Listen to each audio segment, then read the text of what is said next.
semaine, ils pensaient qu'une personne pouvait, en moyenne, s'attendre à vivre. L'un d'entre eux suggéra un nombre à 6 chiffres. En vérité, comme je me sentis obligé de le lui apprendre, un nombre à 6 chiffres, d'ailleurs plutôt modeste, 310 000, correspond à la durée de toute la civilisation humaine depuis les anciens Sumériens de Mésopotamie. À l'aune de n'importe quelle échelle de temps significative, comme l'écrivait le philosophe contemporain Thomas Nagel, nous serons tous morts d'un instant à l'autre. Il découle de ce qui précède que la gestion du temps, au sens le plus large, devrait être la principale préoccupation de chacun. On peut en effet considérer que la gestion du temps est l'essence même de la vie. Et pourtant, la discipline moderne dénommée gestion du temps, tout comme sa cousine branchée la productivité, est une approche d'une étroitesse d'esprit désespérante, qui consiste à savoir comment enchaîner le plus de tâches possible au travail, ou à mettre au point le rituel matinal parfait, ou encore à cuisiner tous vos dîners de la semaine en une seule fois le dimanche. Il ne fait aucun doute que ces choses comptent, dans une certaine mesure. Mais ce sont loin d'être les seules. Le monde est une source perpétuelle d'émerveillement. Pourtant, rares sont les gourous de la productivité qui considèrent la possibilité que l'objectif ultime de toute notre activité frénétique pourrait être de nous émerveiller davantage. Le monde paraît par ailleurs se précipiter vers sa chute. Notre vie publique semble devenue folle. Une pandémie a paralysé la société et la planète se réchauffe de plus en plus. Mais bon courage pour trouver une seule méthode de gestion du temps qui laisse un tant soit peu de place pour s'engager auprès de ses concitoyens, pour s'impliquer dans les événements qui font l'actualité ou pour prendre soin de l'environnement.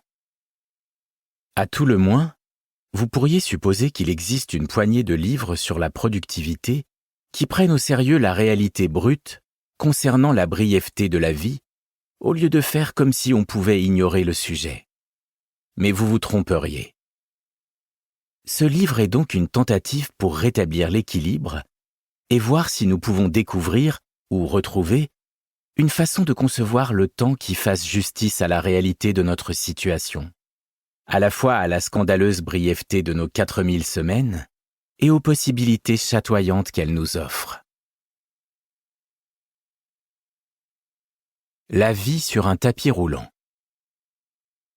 Dans un sens, bien sûr, personne de nos jours n'a besoin qu'on vienne lui dire que le temps manque.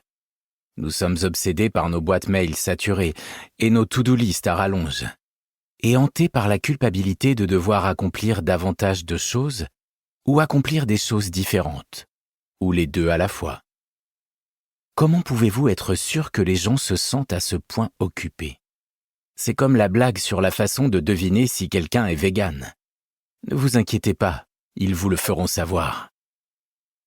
Les sondages démontrent avec fiabilité que nous nous sentons plus que jamais pressés par le temps.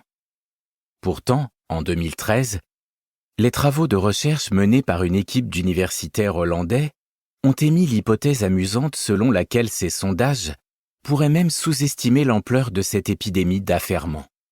Parce que beaucoup de gens sont trop occupés pour prendre le temps de répondre aux sondages. Récemment, avec l'essor de l'économie des petits boulots, ou gig economy, cet affairement a été renommé hustle, une forme d'effervescence qui revient à considérer le fait de travailler sans cesse, non comme un fardeau à porter, mais comme un choix de vie exaltant qui mérite que l'on s'en vante sur les réseaux sociaux. En réalité, on en revient toujours au même problème, poussé à l'extrême. La pression pour faire rentrer un nombre toujours croissant d'activités dans une journée dont le nombre d'heures reste obstinément fini. Et pourtant, l'affairement n'est, en vérité, que le début de nos ennuis. De nombreuses autres préoccupations se révèlent, avec un peu de recul, liées à notre temps limité. Prenons par exemple la bataille quotidienne contre les distractions numériques et le sentiment inquiétant que nos capacités d'attention ont dégringolé à un tel point que même si nous étions enfants des rats de bibliothèque, désormais nous peinons à aller au bout d'un paragraphe sans ressentir l'envie irrépressible de consulter notre téléphone. ce qui rend ce sentiment si douloureux. Livre audio complet gratuit disponible en description de cette vidéo.